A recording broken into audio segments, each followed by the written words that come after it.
Pat Lab me dit, donc l'urgence n'est même pas la capacité politique, mais notre capacité militaire à nous libérer, puis à défendre les nouveaux bâtisseurs.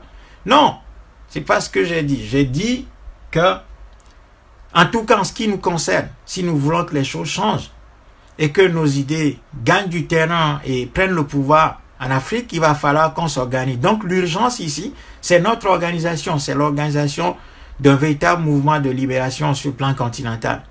Donc, ça passe par le travail au quotidien de chacun de nous. Chacun dans son environnement doit essayer de trouver des gens. Moi, je ne cesse d'appeler qu'à ça. Il n'y a pas pour le moment grand-chose. Il faut que chacun essaie de trouver des gens autour de sa personne pour se focaliser sur cette seule idée. C'est l'unique idée qui s'impose à nous. Il ne faut pas se disperser. Il ne faut pas vouloir embrasser tous les courants qui existent.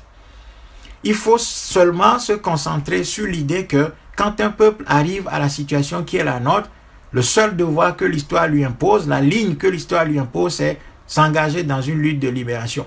Et comment on arrive à une lutte de libération? C'est d'abord un travail de construction. Il faut structurer la masse populaire qui est endormie. C'est que l'énergie révolutionnaire existe dans chaque peuple sur cette terre.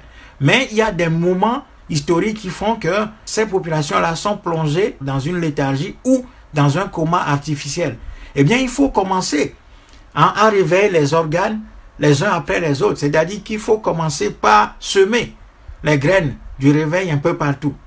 Et ça, vu la situation, nous sommes obligés de procéder petitement. C'est-à-dire qu'il faut chercher, chacun, on est trop isolé, il faut commencer à chercher des gens qui partagent cette idée-là avec nous pour commencer par se structurer et ensuite chercher à gagner du terrain.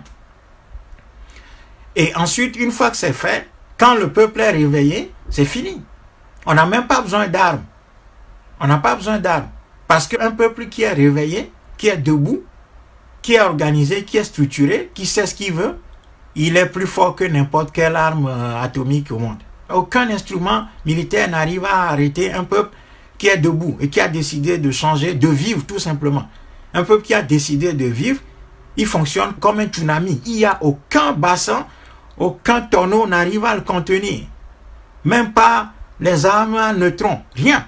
Et ça, c'est une constante de l'histoire.